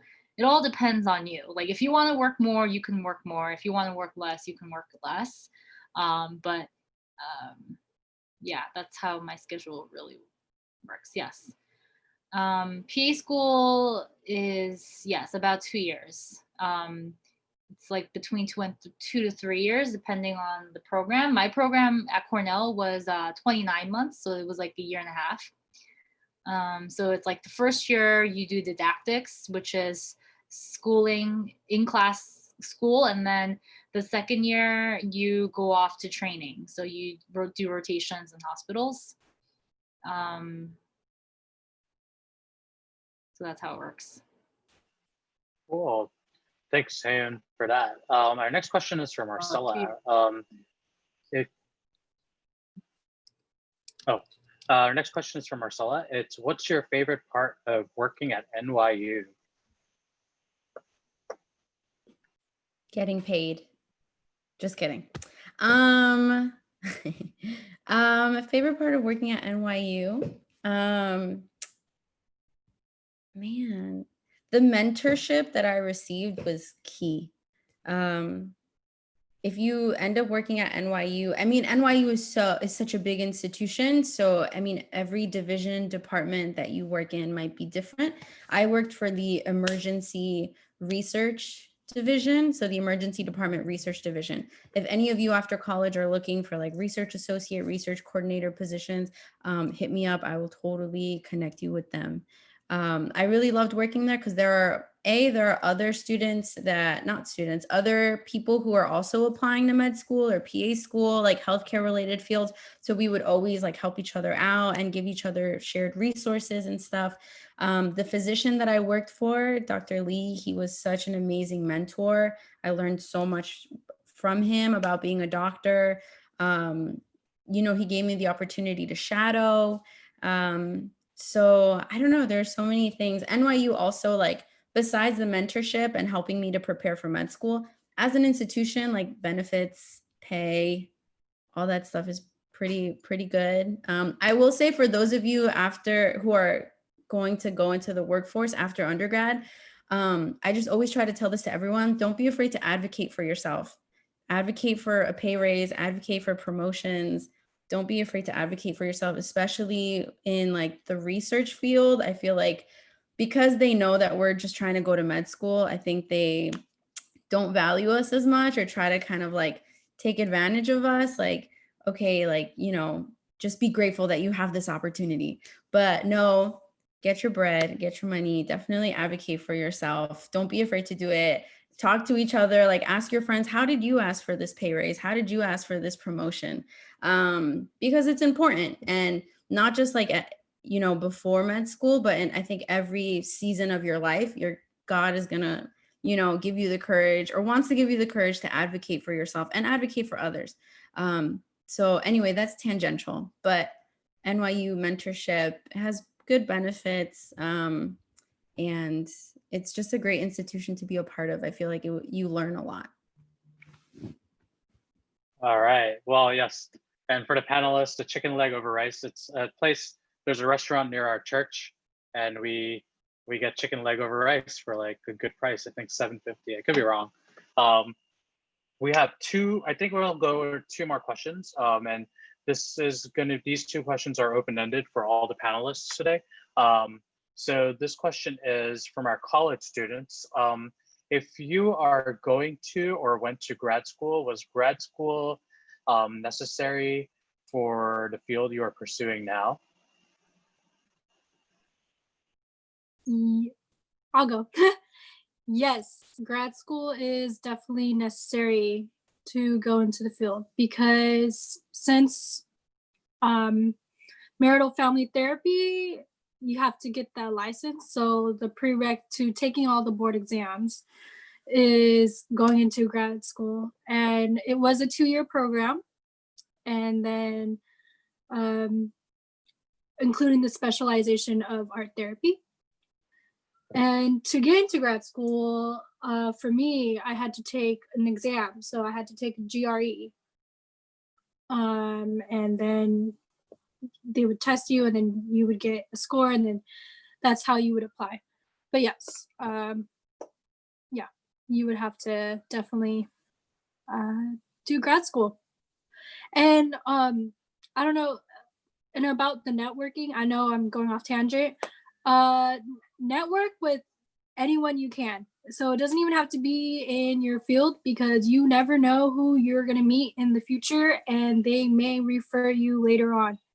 So yeah, and the professors in grad school are experts in their field, so they are more than likely to help you, ask questions. And yeah, and even in college too, there's particular professors there. They are experts in that field. So that is also one way to network and get opportunities or internships. And yeah. Jamie. Yeah, I'll say for myself, I work as a data scientist, so most data scientists are PhD holders, because PhDs, like, there's not enough positions in academia for them to become professors anymore, and also it's like severely underpaid, and it's like super competitive, and in many ways I've heard it's like ruthless and lacking humanity how they treat people going into academia. It's what my friends in PhD programs tell me. So many of them end up becoming or trying to go into industry, like into private industry, like regular companies. And then many of them become data scientists. So for that particular job, data scientist, yeah, you definitely need like a master's degree at minimum, or a PhD degree would be most practitioners. I will say though, yes, I totally, obviously, as Christians, we want to pray and all that in terms of discerning the best career for us. But I guess also going on a tangent, I agree with what Han said about those 3 things that you consider while considering a career. Like, what are your talents? What do you enjoy? How can you contribute? And I will say, particularly if you want to go into tech, which is, I advocate like very strongly that I feel a lot of women should go into tech, because there's not enough women. There's an extreme severe gender disparity. And in terms of just salaries all across the board, people in tech get paid a lot. I'm just going to say that's the truth, which is why everybody wants to go in there. Into that field. And then in that field, there's like very few women, which is why, there are all these statistics about like women earning 70 cents for every dollar that a man earns, because men go into higher paying fields and women do not. There's a lot of reasons that we could debate that forever. But what I'm trying to say is, if you do want to enter into the tech field, you don't need a grad degree for that. If you want to be a software engineer or a UX researcher or a data analyst or product manager or project manager or et cetera, all these careers in tech, actually a bachelor's degree is enough. And I honestly wish I explored that when I was in college. It would have saved me a lot of money for grad school, a lot, which I am paying now, thankfully with my job, but paying now, yeah, which will take me years to pay off. So, I mean, I'm also want to throw that aspect in terms of the financial aspect of grad school and all that. Oh, thanks for sharing. We're going to go to our last question, and I'll just ask for time's sake to keep it a little concise. This is for Jamie and Corinne. So you both talked about doing missionary work before working. And what was like the confirmation that you guys received to become a short-term missionary, and how did that come up? So we'll start with Jamie and then maybe end with Corinne. Yeah, this is a more involved testimony, but as I said before, I received a lot of confirmations from the Lord. I mean, you can believe my story or you cannot believe my story, but I've delved into more of the charismatic side of Christianity, which entails a lot more prophecies, which basically means, you know, someone praying over you and then kind of saying back to you what they think they hear from God over you, as well as dreams and visions. I'm not saying they happen all the time. I'm saying I've experienced all of them, and it's been very real and very powerful in a way that God has personally touched my life. So in terms of confirmation for missionary work, I did really pray a lot, you know, because my anxiety was shooting through the roof senior year of college. What should I do? And God confirmed it to me, yeah, through a series of prophetic words, dreams, and visions. And I mean, I could get more into it, but I will say through my own prayer time, like I just felt it, you know, I felt peace with it, but also I had a dream that I was actually there doing the work. Also, I went to a prayer meeting. Also, I prayed about it, and I felt the Lord giving me like a verse when I was praying about fundraising, a verse. And this is the only verse in the Bible that deals with money, like the only verse in the Bible that deals with money, which is the verse I mentioned before. Oh God, it's been so long. I think it was Malachi something, but it says, "Test me in this," says the Lord, "will I not open the storehouses of heaven until you have no more need." So I was praying, God, if you want me to go to China, if you want me to be a missionary, give me a verse, give me a promise that I could rely on, say yes or say no. And that's the only way I'm going to go on this crazy thing that I'm going to do. It's to go abroad and like, you know, like be a missionary. If you give me a promise that you will provide, and this is exactly what you want me to do. So I was praying, like I was fasting and I was praying. And then specifically, like God sometimes speaks to me through the Daily Bible Verse app. And honestly, this story is specific to me, so I'll just say that as well. But I was praying like all day, and then I checked the app at midnight, and then on midnight the app changed the verse, and then the verse was, "Test me in this," says the Lord, "will I not open the storehouses of heaven until you have no more need." So I got that verse. I believe in faith that God gave that to me. I went to a prayer meeting, and it was full of strangers. Like, it was, my friend just invited me to a church in like near Penn Station. I went. It's very charismatic. This lady who I've never met, who doesn't know my name, who doesn't know anything about me, right? She prays over me, and then she says that she sees Jesus going into my mansion or house in heaven, and she sees Jesus taking the treasures in the house and throwing it down to earth.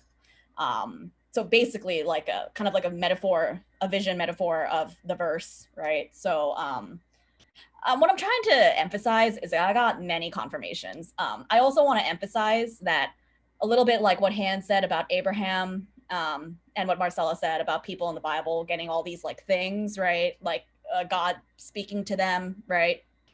I would say I've been given a lot of grace, and God has really done some miraculous things in my life. But I want to say that that's not because I'm special. It's because I think I lack faith, and the way that my brain works, I need some like visual and prophetic confirmation to do something so insane and so outside of my comfort zone. Something that requires a lot of faith, which is the grace that God has given to me. But I don't think that's quite necessary for a lot of people. And also, even though I got all those confirmations, I still doubted while I was fundraising like crazy. So I think it's really, I agree with what Marcella said. You don't really need, if Jesus was right next to you telling you, would you even believe the things that he was saying? It's like you have to examine kind of like the things, the insecurities and the things that are going on in your own heart. And God, I think, works very powerfully through the whispers. And that's what he says in the Bible. Like, he's not in the earthquake, he's not in the wind, he's not in the storm. Well, maybe he's in the storm, but he's in the whispers, and you have to really lean into that and listen. So yeah, that's a little bit of my missionary story. Thank you. Yeah, Corinne. Okay. Yeah, I did short-term missions in 2016. So it was while I was in college. I was in a fellowship called Epic, and then I was also like in college. I actually skipped a lot. I mean, not skipped. Moved to different fellowships, and I was working with international students. And my short mission trip was to Japan. I have been there before I was a Christian. And once I learned more about Japan and their culture and the suicide rate and just the lack of faith, yeah, I was like, wait, is it really okay to go back? Because I went there before I was Christian, and then I was like, I want to give back. But it was just kind of like a nonchalant like statement, like I just want to give back. And then all of a sudden, I heard I heard a couple people through Epic. They're always that fellowship is always pushing missions. And so then one day I was like, you know what? I think Japan is it. I think, I don't know why he's calling me to this, but my mom is Japanese American. She's not Christian. And the host family that I stayed with, they weren't Christian either, previously, before college when I went to Japan. And I was like, and my mom's side of the family, they're all Japanese American. So they're not Christian either. And I guess when I was fundraising, I had doubts. I was like, fundraising, that's just such a weird, against the Japanese culture, like, or just against American culture, just asking for money. And and people are thinking like, oh, you're going out of the country and you're asking people for money. That's basically what my mom thought. That's basically what my whole family thought. Like, what are you doing? That's not like the typical Asian culture way. But I knew God was like, no. I have something planned bigger and better, before you even go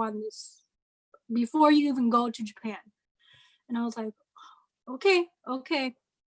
So literally his statement, all he has to tell me is trust me. And I'm just like, okay, like I can't fight that, I can't fight that. And so as I was fundraising, I always prayed for my family's, I guess, salvation and stuff, and to seek God, on my mom's side. And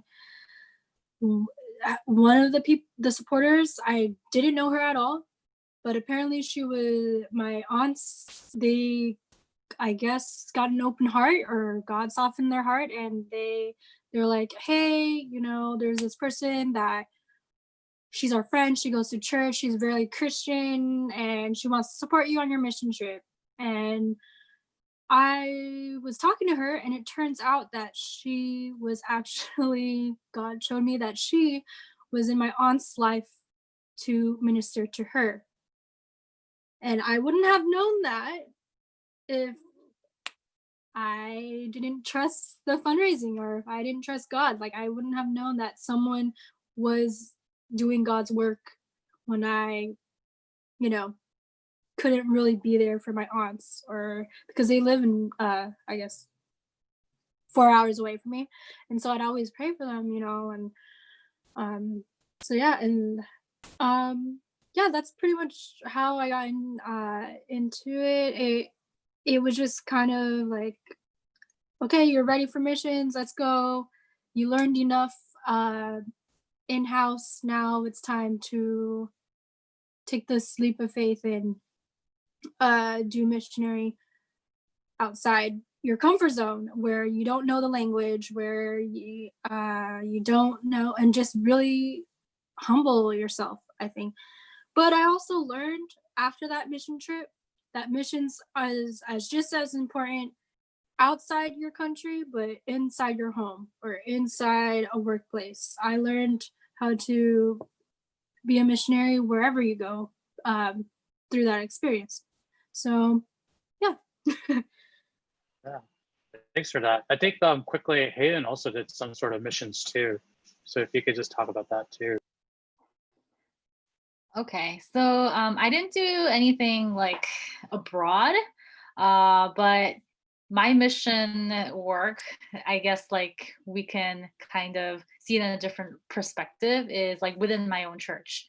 I see it as a missionary work. And I think one important thing that I forgot to mention earlier was like while I was in that transition from like high school into college, I really wanted to go to college like as far away possible from home.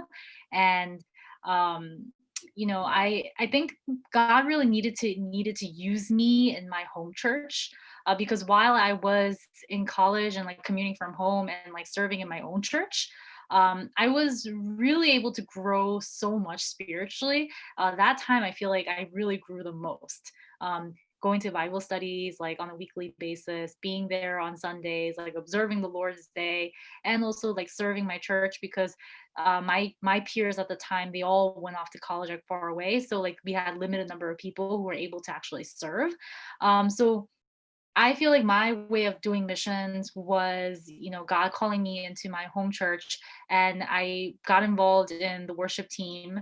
I got involved in being a teacher for the young adults, and also the high school students, and the junior high school students. And as I was able to teach the high school students and also like the junior high school students, um, it was a real time of like reflecting my own faith. Like I have to be a role model for these people. I have to be able to live to a somewhat extent according to the word. If I have to preach this, so not that I like preach, but like preach as in like teach. So I feel like that was a way of God possibly being able to use you in mission work, like in your church. Um, and as I also translated, our church does a lot of like Bible seminars. So we have seminars like hosted at our church, and also like we go to like different churches to like hold these seminars. And our church is like Korean American. So at the time, like our pastor primarily speaks Korean. So I was doing like translation simultaneous from like Korean to English. So in the process of doing that, I felt like I had to learn a lot in terms of the word so that I don't get things wrong when I'm translating. And as I'm translating, I am still being used as a tool to like proclaim the gospel. So I felt like that was also my way of a way in which God used me to do his, mission work. So, again, like think of it as like a different mission work, not necessarily like you have to go abroad and like of course that's like that's like the general idea of mission work that we know of, but how you can serve in your own church and your own community in order to do expand God's kingdom. Thanks for sharing that. And so guys, also just briefly wanted to mention that Marcella also had an experience at 14. And if you guys are ever interested in learning about that experience, you could always ask her. But also, I'm sure that there'll be ways to reach out to the panelists if you guys have any questions that weren't answered. Feel free, they don't bite. They are more than willing to help you guys and answer any of your questions that you have. I really want to thank everyone that came today to listen to this panel, and also our panelists. Thank you guys so much for taking the time out of your busy days to share to us all. And if you guys thought this was interesting, next week we're going to continue the series with part 2. It's going to be a little bit different. We're going to have 2 speakers, and I highly recommend. It's going to be as equally exciting as today's session. But for now, we're going to end the live stream. Again, thank you guys so much. Thank you to the panelists. Let's just give them a round of applause. So yeah.